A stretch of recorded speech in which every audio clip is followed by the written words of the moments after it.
गोस्वामी जी महाराज पूर्व प्रसंग में किष्किंधा कांड की कथा प्रारंभ करते हुए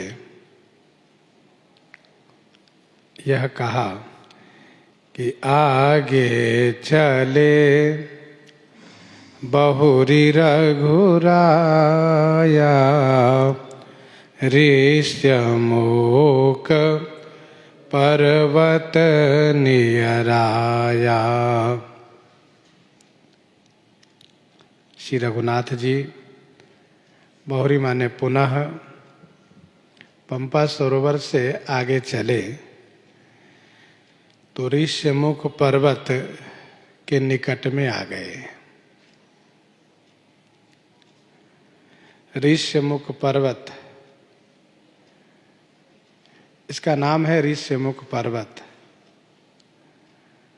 ऋषि यहाँ पर मुख होकर के तपस्या करते हैं, अथवा ऋषि के जगह श्री मतंग ऋषि ही मौन होकर के तपस्या करते हैं।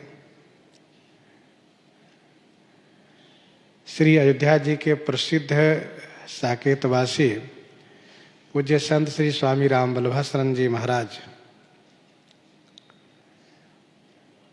जिनके पास लोग शंका को लेकर आते थे और समाधान पा करके जाया करते थे, उन्होंने ऐसा कहा है कि ऋष्य नाम के हिरण मृग वहाँ पर मौन होकर के रहते हैं, इसीलिए ऋष्यमुख पर्वत। एक संत जी का ये भाव है कि 7 श्रृंग है इस पर्वत का, 7 श्रृंग है, अतएव ये ऋष्यमुख पर्वत है। सत्यवादी यहाँ पर सुरक्षित रहते हैं, मिथ्यावादी यहाँ पर मार दिए जाते हैं। श्री राम जी ऋष्यमुख पर्वत के निकट में आए, क्योंकि इसी पर्वत पर महाराज सुग्रीव रहते हैं और महाराज सुग्रीव को खोजते हुए आए हैं। इसीलिए गोस्वामी जी ने कहा कि ऋष्यमुख पर्वत नियर आया। तह रह सचिव सहित सुग्रीवा आवत देखी अतुल बल सीवा। तह सचिव सहित सुग्रीवा रह। तह माने वहां, कहाँ? उस पर्वत पर अपने सचिव माने मंत्री के साथ महाराज सुग्रीव रहते हैं।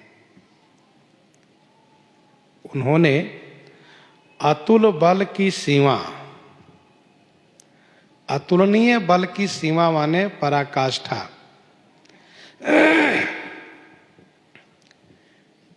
दो वीर को आते हुए देखा। आवत देखी अतुल बल सीमा।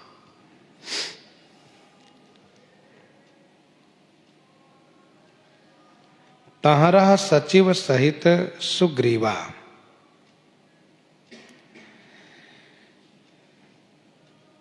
महाराज सुग्रीव अपने मंत्री के साथ यहां पर रहते हैं।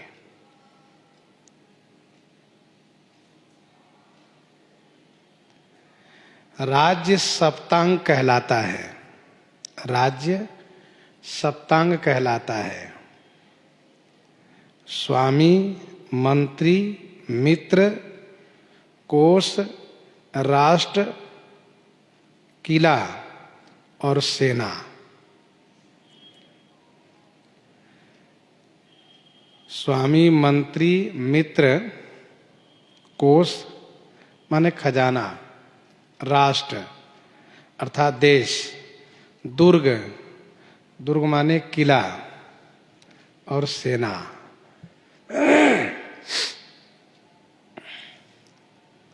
ये सातों परिपूर्ण हो तब वह राज्य सुरक्षित माना जाता है। तो सप्तांग राज्य होता है,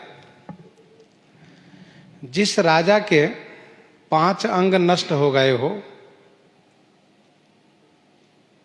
मित्र, कोष, राष्ट्र, किला और सेना,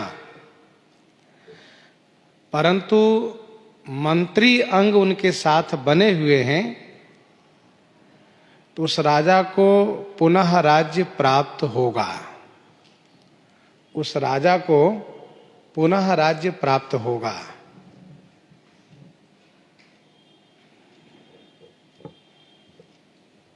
यह सुनिश्चित है।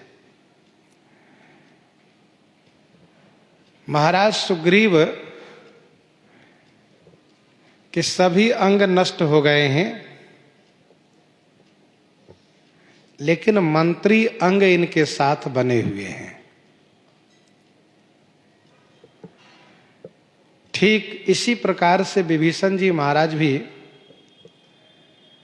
मंत्री को साथ लिए हुए लंका को परित्याग किए। सचिव संग लई नभपथ गयो, और उन्हें भी पुनः राज्य प्राप्त हुआ। महाराज सुग्रीव अपने मंत्री के साथ यहां पर रहते हैं। इनके मंत्री 4 हैं। यद्यपि इनके मंत्री लोग भी सजग रहते हैं, फिर भी महाराज स्वयं सजग रहते हैं। ध्यान दीजिएगा, 2 संबंध बहुत ही प्रगाढ़ होता है, और उसमें मनुष्य हमेशा उनमें अपना मन लगाया रहता है। 2 संबंध है कौन? एक है शत्रुता और दूसरा है मित्रता। मन या तो प्रेम होने में ही लगा रहता है अथवा बैर होने पर ही। यहां पर सामान्य प्रेम व सामान्य दुश्मनी की बात नहीं की जा रही है। जिसको ये पता हो कि मेरा दुश्मन सबल है और वह किसी भी क्षण मेरे ऊपर हमला कर सकता है, फिर उसको पूछो कि वह अपने उस शत्रु के लिए कितना चिंतित रहता है। हमेशा उसकी दृष्टि के सामने शत्रु ही दिखाई देता रहता है, शत्रु ही शत्रु नजर आता है। भाई मम कीट भृंग की नाई, जहां तहां मैं देखूं 2 भाई। कंस श्री कृष्ण से इतना भयभीत हो चुका था कि वह क सुनकर के डर जाता था। काली वस्तु, काली चीज, काली कोई भी चीज हो देख करके डर जाता था। कृष्ण तो नहीं आ गया। इसको कहते हैं अतिशय विरोध, अतिशय दुश्मनी। और अतिशय प्रेम में भी वो बात होती है, मन उनमें अनुरक्त हो जाता है। महाराज सुग्रीव बाली से बहुत त्रस्त रहते हैं। यद्यपि महाराज सुग्रीव ने सभी जगह छुपने के लिए अपना स्थान ढूंढा, लेकिन उनको कहीं जगह मिली नहीं छुपने के लिए। किष्किंधा के पास ही ऋष्यमुख पर्वत पर उनको सुरक्षित स्थान दिखाई दिया। अब चूंकि बिल्कुल किष्किंधा के पास में और ऋष्यमुख पर्वत पर रहना, दूरी हो तो थोड़ी निश्चिंतता भी हो, लेकिन बिल्कुल पास में, इसलिए सुग्रीव हमेशा त्रस्त रहते हैं। बाली त्रास व्याकुल दिन राती, तनबहु व्रण चिंता जड़ छाती। महाराज सुग्रीव अपने मंत्री के साथ रहते हैं। कहीं भी कोई आवाज आई तुरंत सावधान, देखते हैं क्या बात है। महाराज सुग्रीव ने देखा 2 बड़े ही तेजस्वी वीर पुरुष इसी पर्वत की ओर आ रहे हैं। सशंकित हो उठे। श्रीमद् वाल्मीकि रामायण में ऐसा वर्णन है कि श्री राम लक्ष्मण के शरीर की आभा, श्री राम लक्ष्मण के शरीर की आभा, कांति, प्रकाश सब तरफ फैल रहा था। उनके शरीर का प्रकाश फैल रहा था, आभा आलोकित हो रही थी, सब तरफ कांति चमक रही थी। तो महाराज सुग्रीव को लगा कि मैंने ऐसे तेजस्वी वीर पुरुष को तो कभी देखा ही नहीं। ये तो बहुत बड़े तेजवान पुरुष है, जिनके शरीर की आभा चारों तरफ फैल रही है, तेज फैल रहा है। इसलिए महाराज सुग्रीव ने सोचा ये तो अतुल बल सीमा है, अतुलनीय बल की सीमा है, ये उनका अनुमान है। और ध्यान दीजिएगा, एक बलवान व्यक्ति ही सामने वाले व्यक्ति के शरीर के बल को अनुमान कर सकता है कि इसमें कितना बल है। जानकी मंगल 66 में गोस्वामी श्री तुलसीदास जी ने लिखा, जानकी मंगल 66 में गोस्वामी श्री तुलसीदास जी ने लिखा, सूचि सुजान निरप कहहीं हम ही अस सूझई। सूचि सुजान निरप कहहीं हम ही अस सूझई। तेज प्रताप रूप जहाँ तहाँ बल बूझई। सूचि सुजान नृप कहीं हम ही अस सूझई। तेज प्रताप रूप जहाँ तहाँ बल बूझई। जहाँ तेज है, प्रताप है, वहीं बल है, ऐसा समझना चाहिए। तेज प्रताप रूप जहाँ तहाँ बल बूझई।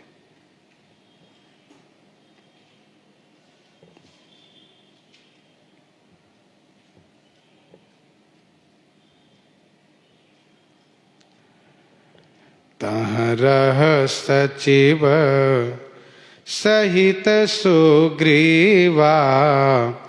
आवत देखे अतुल बल सीवा।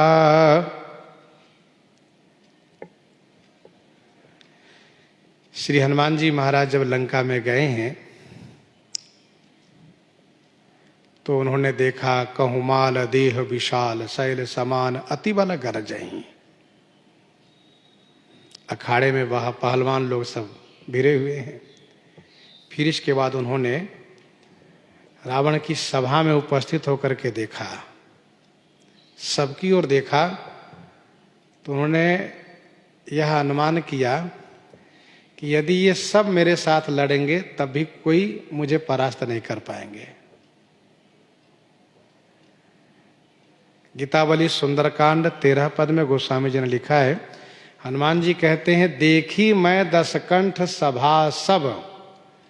देखी मैं 10 कंठ सभा सब मोते को न सबलते। मैंने रावण की सभा में इस बात को देखा है कि जितने वहां पर वीर लोग बैठे हैं उसमें से कोई भी मुझसे अधिक बलवान नहीं है। देखी मैं 10 कंठ सभा, मैंने रावण की सभा देखी, सभा में बैठे उन लोगों को देखा। तो श्री हनुमान जी महाराज अनुमान कर लिए कि कौन कितने बलवान है।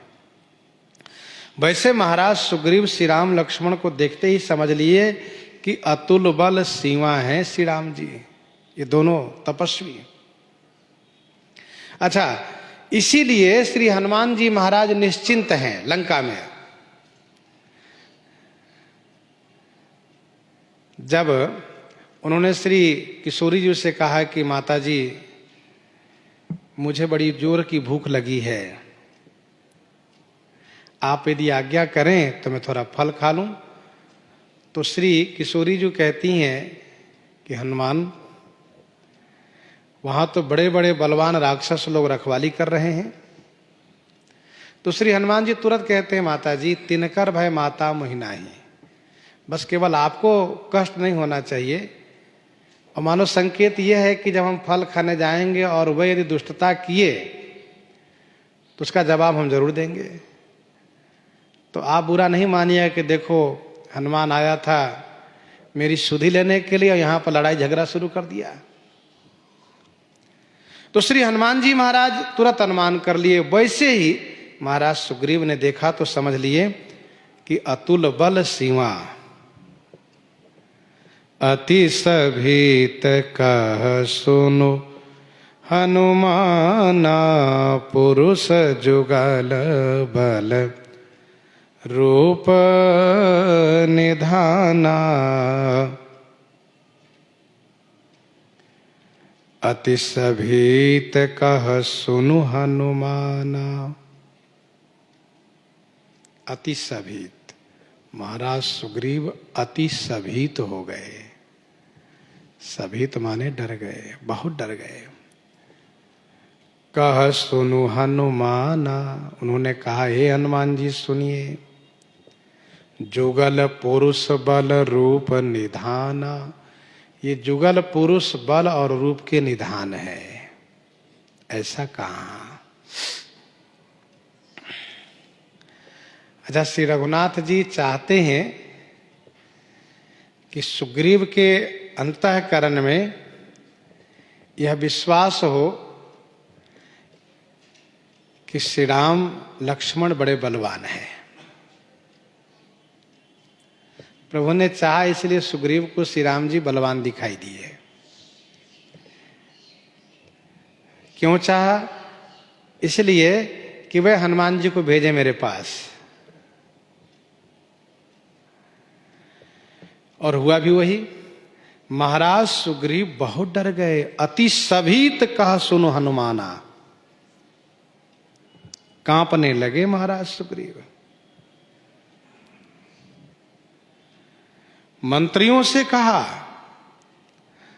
वे भी डर गए। केवल हनुमान जी निर्भय दिखाई दिए।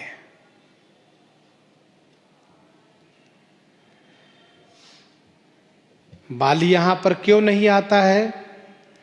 इसका उत्तर आगे दिया जाएगा कि यहां श्रापवश आवत नाही, श्राप के कारण बाली इस पर्वत पर नहीं आ सकता। स्वयं नहीं आ सकता, लेकिन किसी को भेज तो सकता है। बाली किष्किंधा नरेश है, राजा को तमाम राजाओं से मित्रता होती है, किसी को भेज सकता है और भेजता भी रहा है।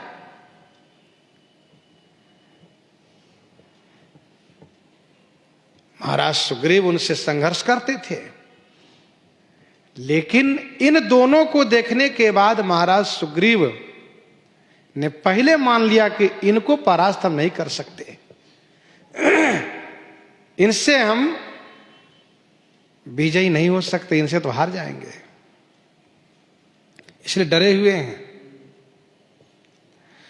सुग्रीव के शरीर में बहुत घाव हो चुके हैं, क्योंकि बराबर युद्ध करना पड़ा है। किसी न किसी को बाली भेज देता था, जिनसे लड़ना पड़ता था।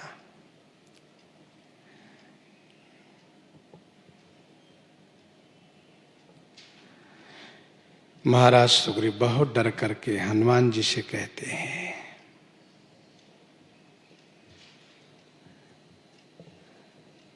यद्यपि अभी इस बात की पुष्टि नहीं हुई है कि ये हैं कौन, फिर भी महाराज सुग्रीव को बहुत युद्ध करना पड़ा है, बहुत कष्ट सहना पड़ा है, इसलिए बहुत डर गए हैं कि ये यदि आ गए और यदि ये बाली के भेजे हुए हैं तो फिर तो हमारे लिए कोई ठिकाना नहीं है।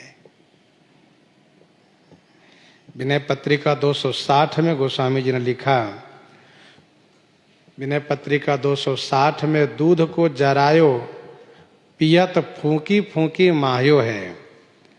दूध के जरायो पियत फूंकी फूंकी माह्यो है।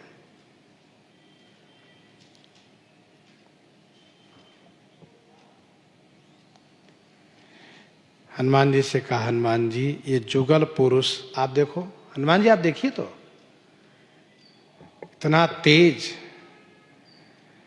और इतने सुंदर और बड़े बलवान है। किष्किंधा कांड के मंगलाचरण में ही गोस्वामी जी ने कहा अति बलव, अतिशय बलवान है। रूप के निधाना है क्योंकि शोभा ढेउ है। धरि बटु रूप देखो तय जाई, कहे सो जानी जिए शयन बुझाई। धरि बटु रूप देखु तै जाई, कहे सो जानी जिए शयन बुझाई। तै बटु रूप धरी जाई देखूं। तय माने तुम, आप, बटु माने ब्रह्मचारी रूप धारण करके जाकर देखिए और सुनिए। जिए जानी, उनके जिए की अपने जिए से जान करके, उनके जिए का भाव क्या है, उनके हृदय का क्या भाव है, उसको अपने हृदय से जान करके और शयन बुझाई कहे हूँ। शयन माने इशारे से, बुझाई माने समझा करके कहिएगा। कहे सुजान जिए शयन बुझाई।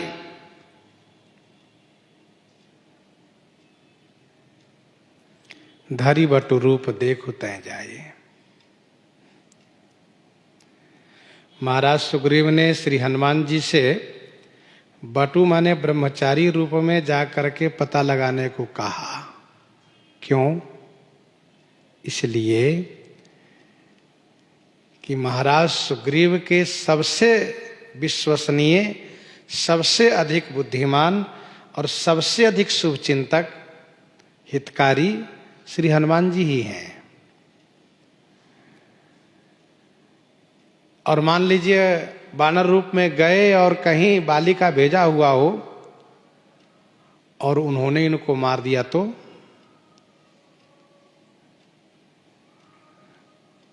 तब तो महाराज सुग्रीव के लिए बहुत बड़ी विपत्ति की बात होगी। इन्हें बहुत बड़ा कष्ट होगा। इसीलिए इन्होंने कहा कि आप ब्रह्मचारी के रूप में जाइए। हनुमान जी महाराज के पास ऐसी सिद्धि है कि वे रूप बदल सकते हैं, जब जैसा चाहे रूप बना सकते हैं।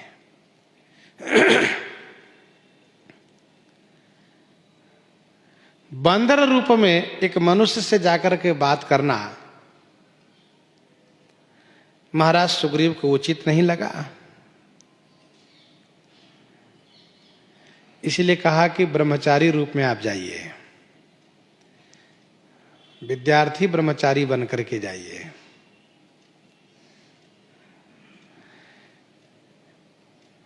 ब्रह्मचारी का स्वरूप मांगलिक माना जाता है। ब्रह्मचारी का स्वरूप मांगलिक माना जाता है, मंगलमय। उनका दर्शन शुभ होता है। कर पुस्तक दो विप्र प्रवीणा।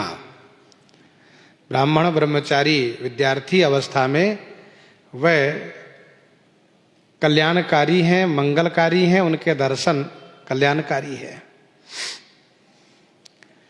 दूसरी बात यह है कि ब्रह्मचारी अवध्य होता है। ब्रह्मचारी अवध्य होता है, वह विद्यार्थी होता है, इसलिए उसको कोई मारता नहीं, कोई दुष्ट भी उनको नहीं मारता, क्योंकि वह इस बात को जानते हैं कि यह ब्रह्मचारी है, विद्यार्थी है। तीसरी बात यह है कि ब्रह्मचारी वन में जंगल में घूमते हैं, गुरु जी की आज्ञा से वन में कंद मूल फल लकड़ी आदि लेने के लिए जाया करते हैं। इसलिए महाराज सुग्रीव ने इनसे कहा कि ब्रह्मचारी के रूप में आप जाइए। चौथी बात यह है कि ब्रह्मचारी सबके कृपा पात्र होता है, ब्रह्मचारी सभी की कृपा पात्र हुआ करता है। पांचवा भाव यह है, पांचवी बात यह है कि ब्रह्मचारी चंचल होता है। बालक है तो चंचल होना स्वाभाविक है। युवा व्यक्ति भले किसी से कुछ ना पूछे, लेकिन ब्रह्मचारी है, बालक है, तो वो उसमें चंचलता होती है, वो अनावश्यक भी पूछेगा और यहां अपनी ओर से पूछना है। छठवां भाव यह है कि ब्रह्मचारी बहुत सरल हृदय का हुआ करता है, सीधा होता है। महाराज सुग्रीव ने कहा, धरी बटु रूप देखु तय जाई, आप ब्रह्मचारी के रूप में जाकर के देखिए, और हां, उनके हृदय का क्या भाव है उसको अपने हृदय से समझिए और फिर मुझे इशारे से समझा करके कहिए। श्रीमद् वाल्मीकि रामायण में वर्णन है कि जब महाराज सुग्रीव बहुत डर गए तो श्री हनुमान जी ने समझाया कि आप राजा हैं, आपको इतना नहीं डरना चाहिए। यहां डरने का कोई बहुत बड़ा कारण नहीं दिखाई दे रहा है, विवेक से काम लेना चाहिए आपको। तो हनुमान जी की बात महाराज सुग्रीव को अच्छी लगी और महाराज सुग्रीव ने श्री हनुमान जी से ही कहा कि आप जाकर के पता कीजिए ये दोनों हैं कौन। श्रीमद् वाल्मीकि रामायण में यह भी कहा, वैसे अध्यात्म रामायण में वर्णन है कि आप हमारी ओर मुख करके बात करिएगा। वैसे दृश्य तो यह है कि वे दोनों पुरुष, वे दोनों वीर उत्तर से दक्षिण आ रहे हैं, आप दक्षिण से उत्तर जाएंगे तो फिर हम पृष्ठभाग में हो जाएंगे। इसलिए आप इस तरह से प्रयास कीजिए कि आप का मुख दक्षिण ओर हो और उनका मुख उत्तर दिशा की ओर हो जाए। अर्थात आप पीछे से जाकर के उनको रोकिए, उनसे संवाद कीजिए और आप हमारी ओर देखिएगा, मैं आपकी ओर देखता रहूंगा। और जहां भी आपके मन में, जब भी आपके मन में संदेह हो कि ये बाली का भेजा हुआ, तुरंत इशारा कर दीजिएगा। अध्यात्म रामायण में स्पष्ट कहा कि हाथ से इशारा कर दीजिएगा, बस हम भाग जाएंगे। भागो तुरंत तजव्य सैला।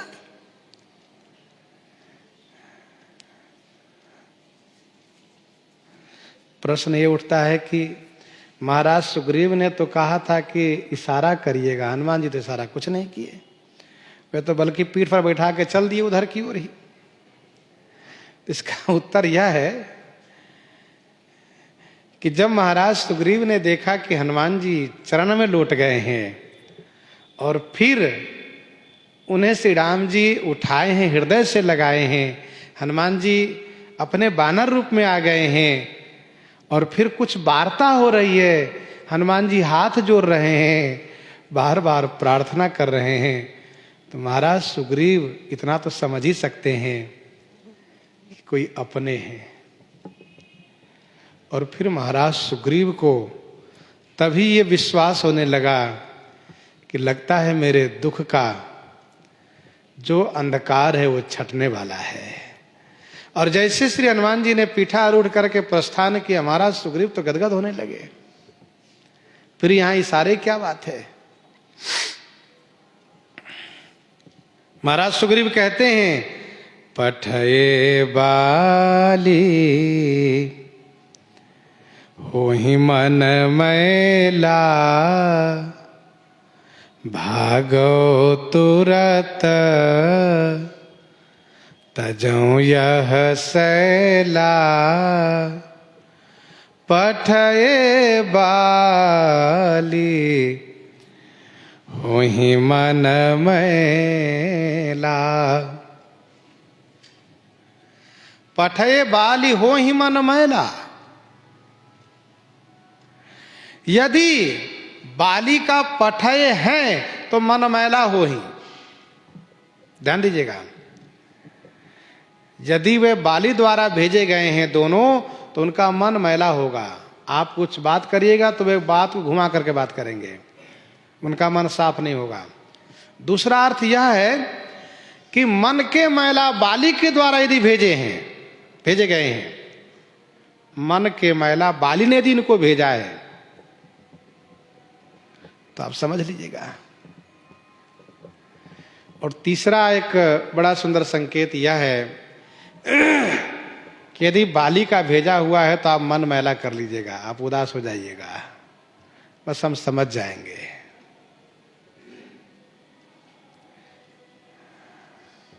पठये बाली हो ही मन मैला।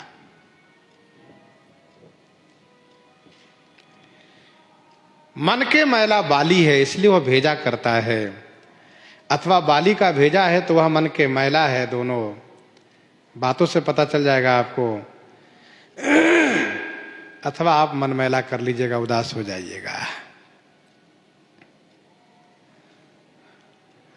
यदि हनुमान जी पूछे कि फिर आप क्या करिएगा, तो महाराज सुग्रीव एक ही बात कहते हैं, भागो तुरत तजाऊं यह सैला। इस पर्वत को छोड़ करके मैं तुरंत भाग जाऊंगा। भाग के कहां जाएंगे? कहे चाहे जहां जाऊं भागता रहूंगा। महाराज सुग्रीव भागने में बहुत तेज हैं, बाली उनको पीछा नहीं कर पाता है। क्यों? क्योंकि महाराज सुग्रीव सूर्य पुत्र हैं, सूर्य का अंश है, और सूर्य की गति बहुत तीव्र है। सूर्य तीव्रगामी हैं, उनके पुत्र उन्हीं के अंश है सुग्रीव, इसलिए भागने बहुत तेज हैं। महाराज सुग्रीव बाली से सामना तो नहीं कर सकते, लेकिन उनको भागने में कोई पकड़ भी नहीं सकता। एक गुण है इनमें, भाग लेते हैं बहुत तेज। इन्होंने कहा, ताके भय रघुवीर कृपाला, सकल भुवनमय फिरऊ बिहाला।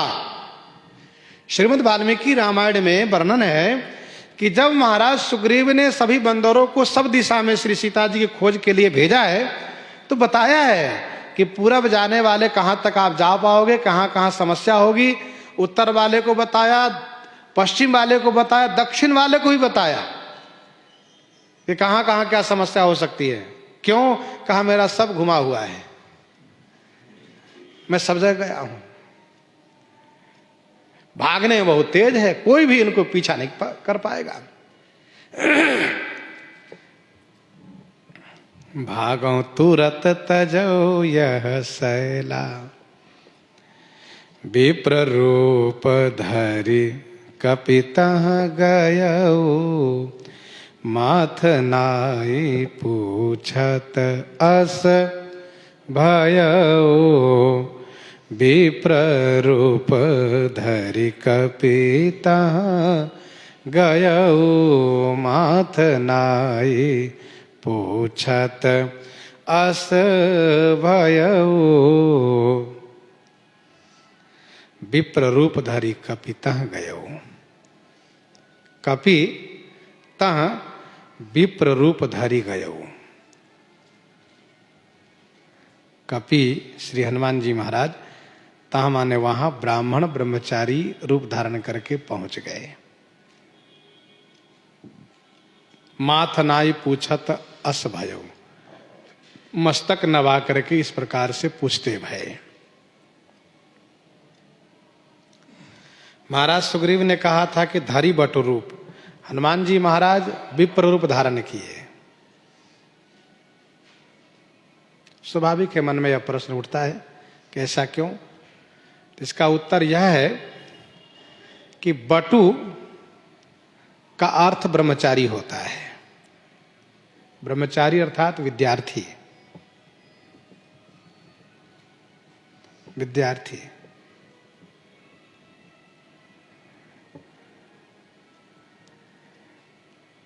विद्यार्थी तीनों वर्ण में होते हैं, ब्राह्मण क्षत्रिय वैश्य। तीनों गुरुकुल में जाकर के विद्या अध्ययन किया करते थे ब्रह्मचारी बन करके। तो बटु शब्द से यह स्पष्ट नहीं हुआ कि कौन सा बटु, ब्राह्मण बटु कि क्षत्रिय बटु कि वैश्य बटु। इसीलिए गोस्वामी जी ने यहाँ स्पष्ट किया कि विप्र रूपधरी कपितः गयो। हनुमान जी महाराज ब्राह्मण ब्रह्मचारी का वेश बनाए।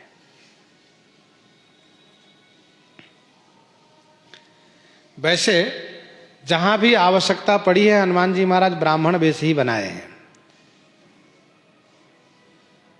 विप्र रूप धरि बचन सुनाए, विप्र रूप धरि बचन सुनाए, सुनत विभीषण उठी तह आए, सुनत विभीषण उठी तह आए।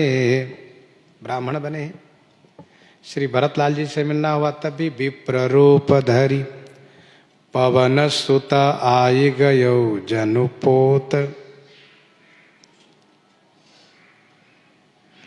अच्छा, जहां भी वेश बनाए ब्राह्मण का, लेकिन श्री सीता जी के पास बंदर रूप में ही गए, वहां वेश नहीं बदले हैं। श्री भरतलाल जी से ब्राह्मण बन के मिले, विभीषण जी महाराज से ब्राह्मण बन के मिले, श्री राम जी से भी ब्राह्मण बन के मिल रहे हैं, लेकिन श्री सीता जी से बानर रूप में ही मिले हैं। मानो संकेत है, और जगह चाहे भले बन लो, लेकिन मैया के पास बनने की कोशिश मत करो।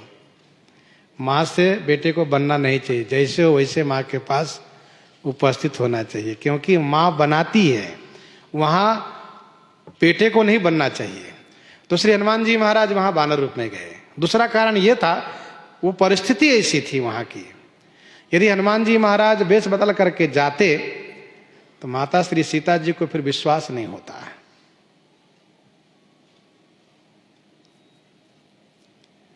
क्योंकि उनका हरण छल से हुआ है, हरणकर्ता यति वेश बनाया था। इसीलिए श्री हनुमान जी महाराज वानर रूप में ही गए और बहुत सोच विचार करके श्री अयोध्या जी के आसपास में बोली जाने वाली भाषा से उनको श्री राम कथा सुनाए हैं, जिससे उनको विश्वास हो।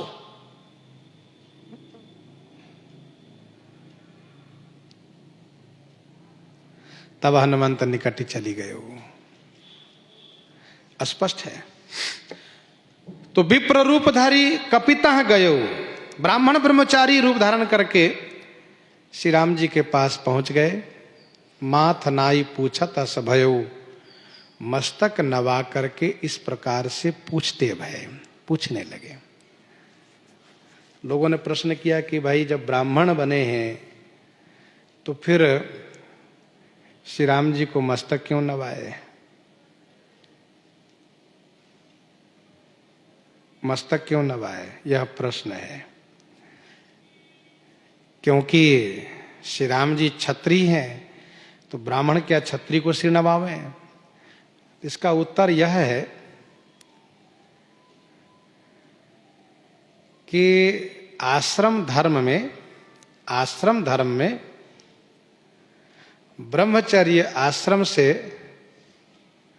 श्रेष्ठ है वानप्रस्थ आश्रम, संन्यास आश्रम। ब्रह्मचर्य आश्रम विद्यार्थी आश्रम है, वो विद्यार्थी अवस्था है, उनसे श्रेष्ठ है बाकी ऊपर का तीनों आश्रम, गृहस्थ, वानप्रस्थ, संन्यास। इस बात को ध्यान रखना चाहिए। तो आश्रम के दृष्टि से भी देखें यदि, तो श्री राम जी तपस्वी वेश में है, तपस्वी वेश में है, तो ब्रह्मचारी यदि तपस्वी को सिर नवाते हैं तो इसमें कोई दोष नहीं है।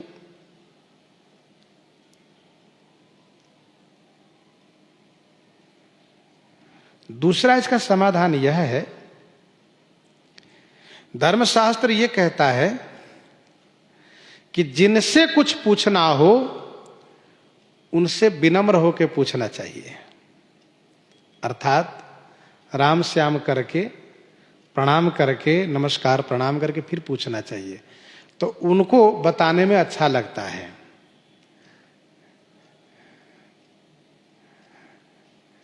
उनको बताने में अच्छा लगता है।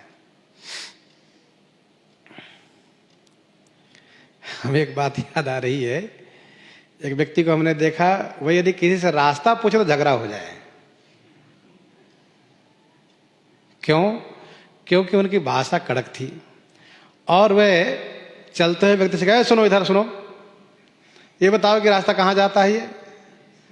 तो सुन करके बेचारा क्या बताएगा, झगड़ा हो जाए।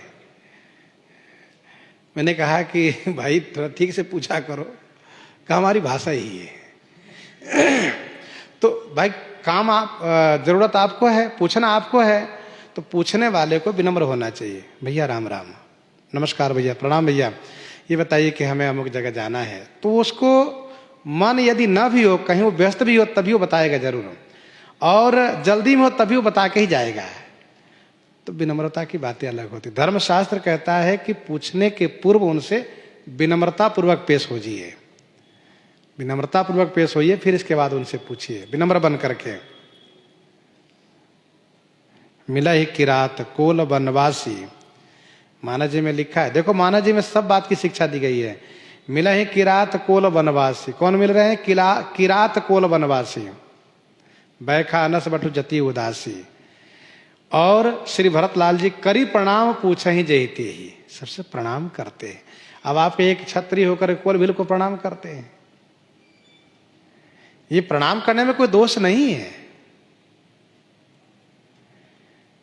एक विनम्रता का पहचान है, शिष्टाचार है, एक आपकी शीलता का पहचान है। ये प्रणाम करने से कोई छोटा नहीं हो जाता है। तो करी प्रणाम पूछा ही जही ते ही, कहिबन लखन राम वै देही, ते प्रभु समाचार सब कहें। तीसरा भाव यह है कि जिनके तेज और बल से महाराज सुग्रीव इतने ऊंचे से भयभीत हैं, जिनके तेज और बल को देख करके महाराज सुग्रीव ऊपर पर्वत से देख करके डरे हुए हैं, उन तेज और बल के धनी श्री राम जी के पास हनुमान जी पहुंचे हैं, तो उनके तेज को देख करके हनुमान जी का मस्तक झुक गया। तेजस्वी पुरुष को देख करके स्वाभाविक रूप से मस्तक झुकता है, उसको कहना नहीं पड़ता है। और ऐसा नहीं कि परिचय हो तभी प्रणाम होगा, उनके तेज के सामने स्वाभाविक माथा नब जाता है। श्री राम लक्ष्मण दोनों भाई महर्षि श्री विश्वामित्र जी के साथ मिथिला जी पहुंचे। विश्वामित्र जी महाराज ने अमराई में पड़ाव डाला।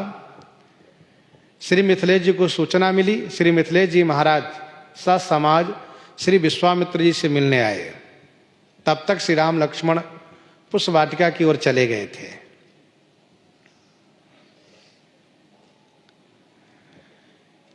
श्री विश्वामित्र जी से मिलने के बाद कुशल प्रश्न हो रहा था, सब बैठ गए थे सब।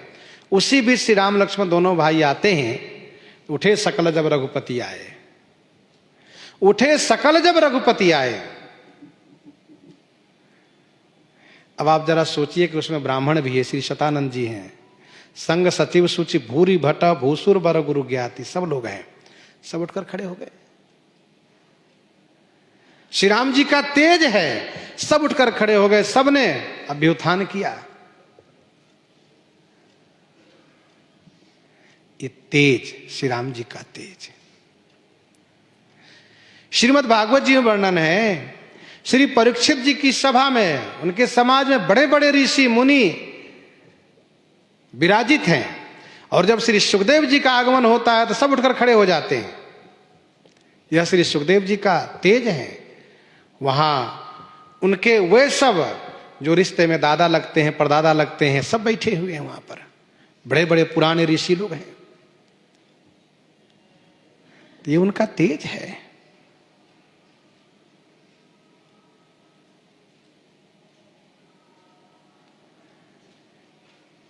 चौथा भाव यह है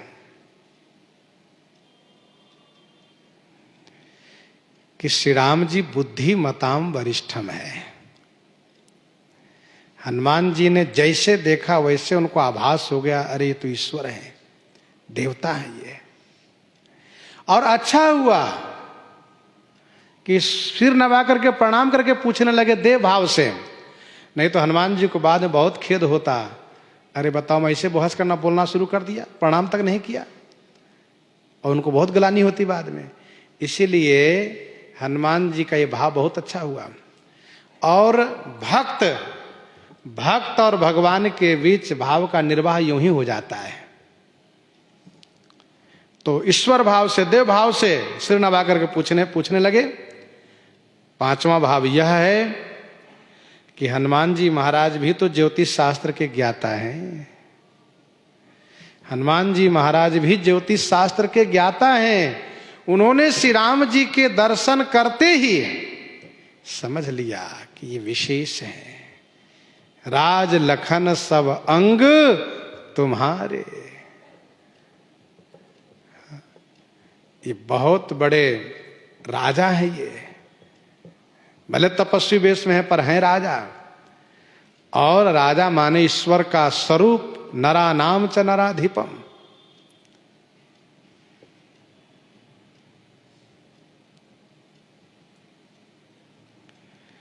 तो श्री हनुमान जी महाराज माथ नाई पूछत अस भयउ, माथ नाई पूछत अस भयउ। क्या पूछा?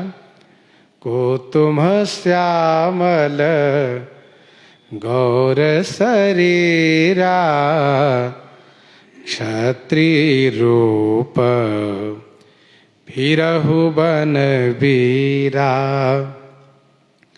को तुम श्यामल गौर शरीरा, क्षत्रिय रूप फिरहु बन बीरा। श्यामल गौर शरीरा, तुमको बीरा क्षत्रिय रूप बन फिरहु, आप कौन? हनुमान जी महाराज ने बड़े ही मधुर शब्द से पूछते हैं कि सुंदर श्यामल गौर शरीर वाले आप कौन हैं? आपका परिचय क्या है?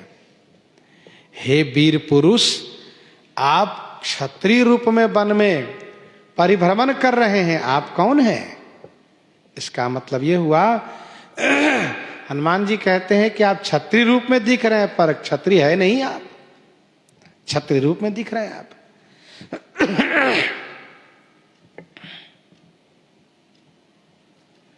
को तुम श्यामल गौर शरीरा, क्षत्रिय रूप फिरहूं बन वीरा।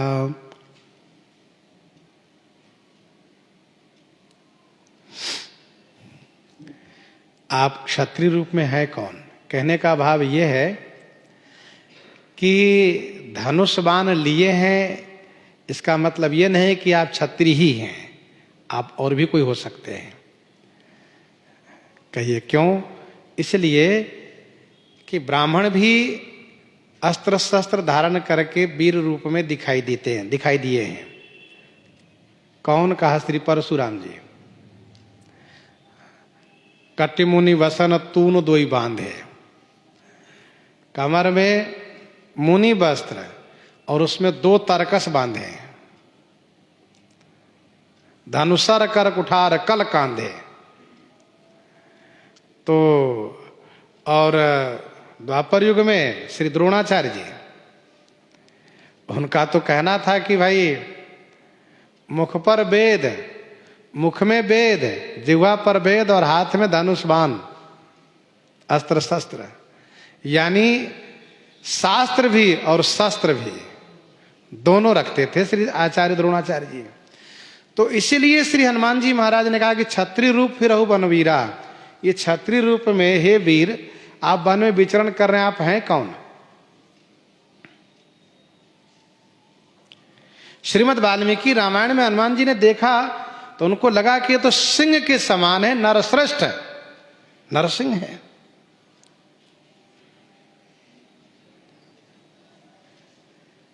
को तुम श्यामल गौर शरीरा। श्यामल शरीर वाले बड़े हैं, गौर शरीर वाले छोटे हैं, यह स्पष्ट हो गया। आगे राम लखन बने पाछे, आगे राम लखन बने पाछे।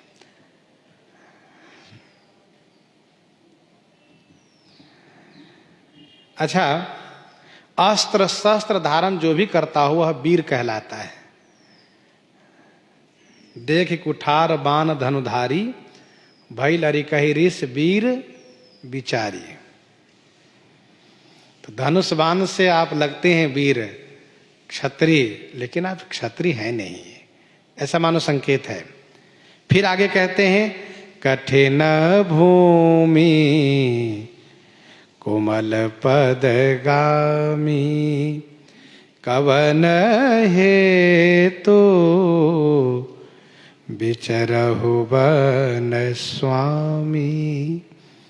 कठिन भूमि कोमल पद गामी। स्वामी, भूमि कठिन है, आप कोमल पदगामी हैं। कवन हेतु वन विचरहु, किस हेतु से वन विचरण कर रहे हैं आप इस घोर जंगल में। हनुमान जी महाराज की दृष्टि पड़ी श्री रघुनाथ जी के चरण पर। आहा, तो बड़ा कोमल चरण है।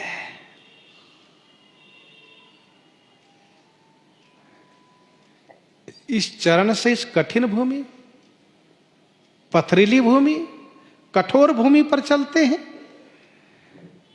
हनुमान जी महाराज को इस सुख बात को लेकर के बहुत कष्ट हो रहा है। बताओ, इतना सुंदर चरण इस कठिन भूमि पर रख रहे हैं। हनुमान जी मन ही मन सोच रहे हैं, यदि ये बात प्रमाणित हो जाती है कि ये परमात्मा है, ईश्वर है, ये मेरे स्वामी हैं, तो इनको मैं भूमि पर चलने नहीं दूंगा, कंधे पर रख के, पीठ पर रख के ले चलूंगा। कठिन भूमि जो भी देखते हैं उनको बुरा लगता है। ये बिचरही मग बिनु पद त्राना, ये बिचरही मग बिनु पद त्राना, रचे बादि विधि वाहन नाना। रचे बादि विधि वाहन नाना।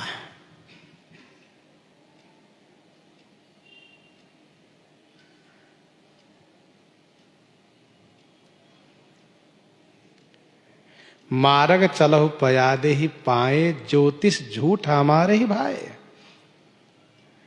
जो जगदीश ही नहीं बन दीन्हा, कसन सुमन में मार्ग किन्हा। देखने वाले को बहुत कष्ट होता है। हनुमान जी को कष्ट हुआ। इसी बात को लेकर के श्री भरतलाल जी को भी कष्ट है।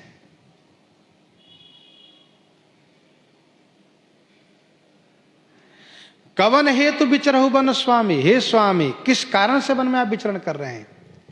विचरण, हनुमान जी ने कहा विचरण, आप विचरण कर रहे हैं। और विचरण वह करता है जो खुश हो। हनुमान जी ने कहा आप तो सुखपूर्वक विचरण कर रहे हैं, क्या कारण है। मृदुल मनोहर सुंदर गाता, सहत दुसह वन आतप बाता।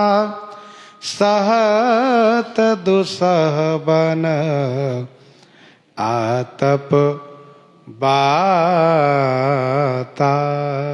मृदुल मनोहर, मृदुल माने कोमल, मनोहर सुंदर गाता, कोमल है, मनोहर है और सुंदर गाता माने शरीर है।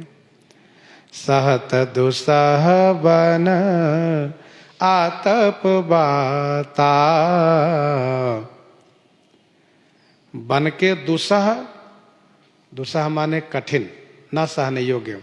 आतप माने घाम, बाता माने हवा, सहत माने सह रहे हैं। कोमल और मनोहर सुंदर शरीर से आप वन के कठिन घाम और हवा को सह रहे हैं। सहत दुसह वन आतप बाता।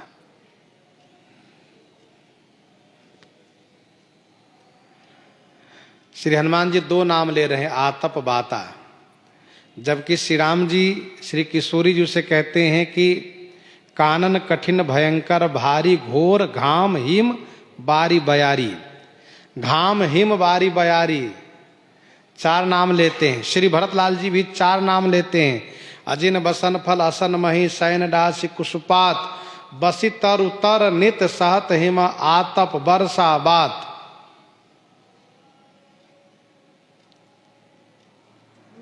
हिम आतप वर्षा बात। श्री हनुमान जी दो नाम क्यों ले रहे हैं? इसका समाधान यह है कि श्री हनुमान जी को अभी ये नहीं पता है कि 13 वर्ष वन में विचरण कर रहे हैं। उन्हें ऐसा लगा कि आज कल में आए हैं, आज कल में ही आए हैं। अथवा यूं समझिए कि श्री हनुमान जी महाराज ने जो वर्तमान में देखा है, और ग्रीष्म काल है, ग्रीष्म काल है, भयंकर धूप है, भयंकर लू चल रही है, तो हनुमान जी ने कहा कि सात दुसाबन आतप बाता। क्योंकि अब कुछ दिन के बाद बरसात का आगमन होगा। गत ग्रीष्म वर्षा ऋतु आई, रहियो निकट शैल पर छाई। तो आप वन में इतना कलेश क्यों सह रहे हैं?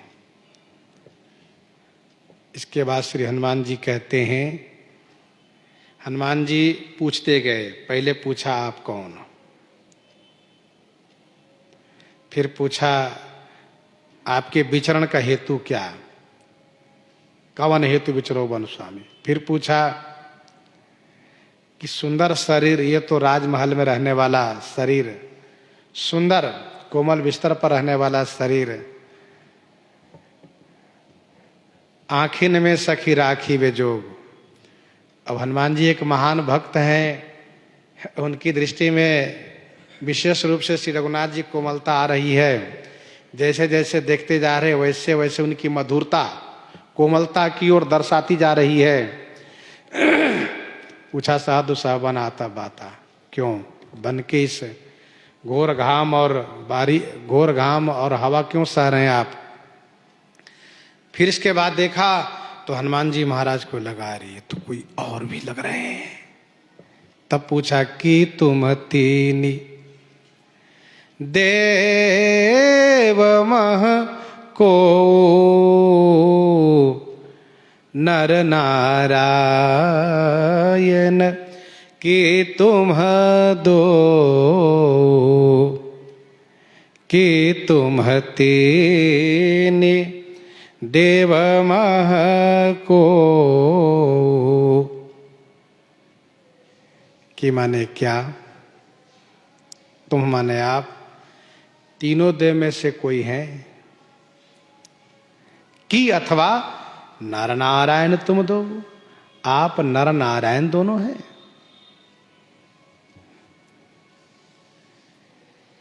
हनुमान जी ने कहा कि कहीं ऐसा तो नहीं कि त्रिदेव में से दो देव यहां आ गए हैं। त्रिदेव में से दो ही देव आए हैं, क्योंकि दो ही हैं आप।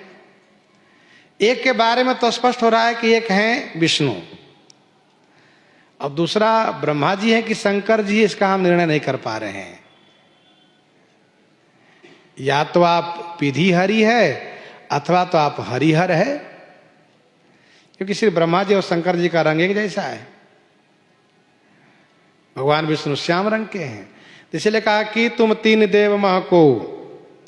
फिर कहा कहीं ऐसा तो नहीं कि आप नर नारायण हैं? आप नारायण हैं, आप नर हैं।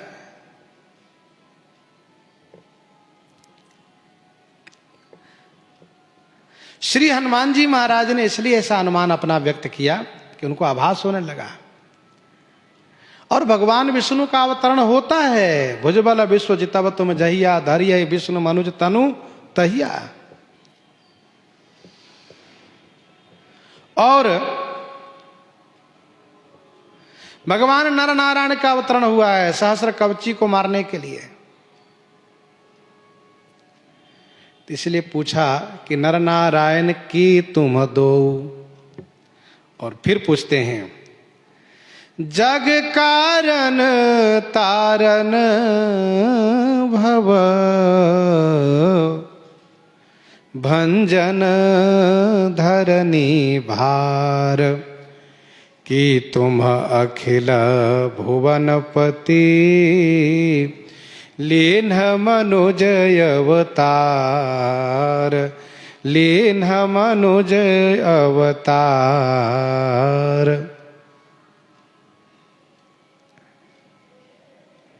पहले कहा 3 में से 2 हैं क्या, फिर कहा कि 2 में से आप 2 हैं, अब कहते एक ही तो नहीं 2 बन गए हैं। जग कारण तारन भव भंजन धरनी भार। जग के कारण, जग के कारण माने जग के सृजनहार, जग के उत्पन्न करता, जग के कारण माने जगत को बनाने वाले, जग कारण। तारन भव, भव माने संसार से तारने वाले, आवागमन जन्म मरण से तारने वाले। धरनी भार भंजन, धरनी भार माने भूमि के भार को भंजन करने वाले, करने के लिए, भूमि के भार को भंजन करने के लिए। कि माने क्या, तो माने आप अखिल भुवनपति, अखिल माने संपूर्ण, भुवनाधिपति ब्रह्मांडाधिपति सर्वेश्वर मनुज अवतार लीन है, मनुष्य अवतार लिए हैं। जग कारण तारन भव भंजन धरनी भार, कि तुम अखिल भुवनपति लीन मनुज अवतार।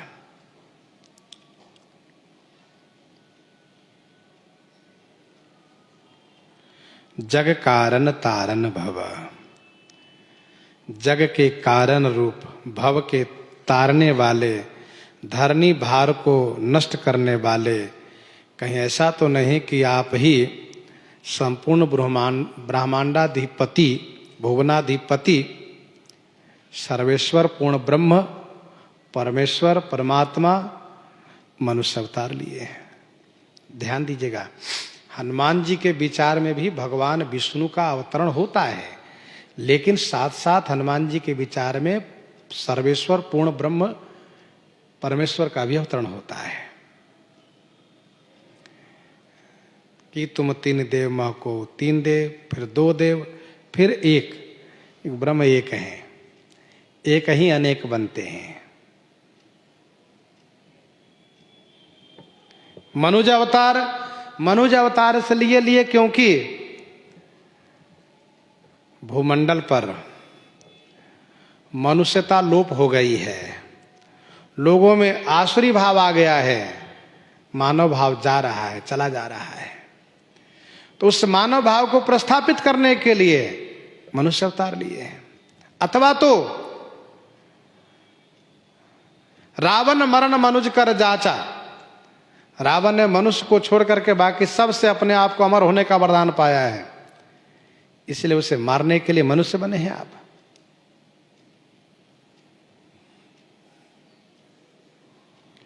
जग कारण तारन बाबा, ध्यान दीजिएगा, भगवान ही जग को बनाने वाले हैं और भगवान ही जगत से जीव को तारने वाले हैं। वही बांधने वाले, वही खोलने वाले भी हैं। बनाते हैं तो सबको समेट देते हैं और तारते हैं तो मुक्त कर देते हैं। नाथ जीव तब माया मोहा, नाथ जीव तब माया मोहा, सो निस्तरई तुम्हारे ही छोहा, सो निस्तरई तुम्हारे ही छोहा। बंध मोक्ष प्रद सर्व पर, स्पष्ट है, बंध मोक्ष प्रद सर्व पर माया प्रेरक से।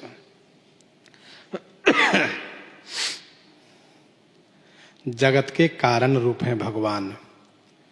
वंदे हम तमशेष कारण परम, वंदेहम तमशेष कारण परम रामाख्यमीशं हरिम। सोई राम व्यापक ब्रह्म भुवन निकाय पति मायाधनी अवतरे अपने भगत हित चले दलन खल निशिचर अनि। सोई राम व्यापक ब्रह्म भुवन निकाय पति मायाधनी अवतर अपने भगत हित निज तंत्र मत निज रघुकुल मणि। तो आप परमात्मा सर्वेश्वर हैं, निज तंत्र नित रघुकुल मणि।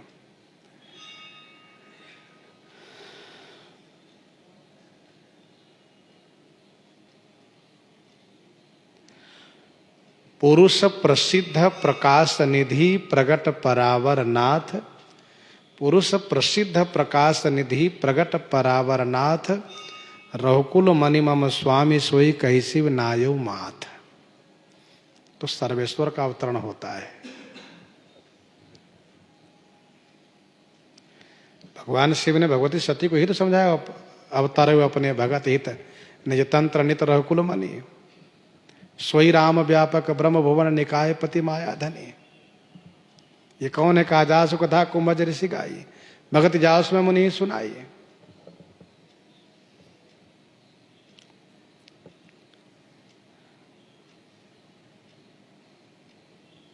ब्रह्म जो निगम नेति कही गावा। श्री मिथिलेश जी कहते हैं, श्री मिथिलेश जी कहते हैं ब्रह्म जो निगम नेति कही गावा उभय वेश धरी की सोई आवा।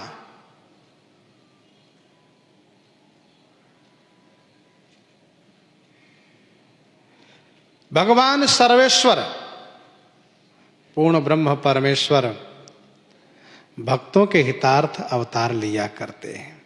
श्री हनुमान जी महाराज का यह अनुभव है, श्री हनुमान जी महाराज का चिंतन है। उन्होंने पहली निगाह में ही इस बात को अनुभव किया, श्री राम जी को देखते ही अनुभव किया कि ये तो परमेश्वर है, सर्वेश्वर है।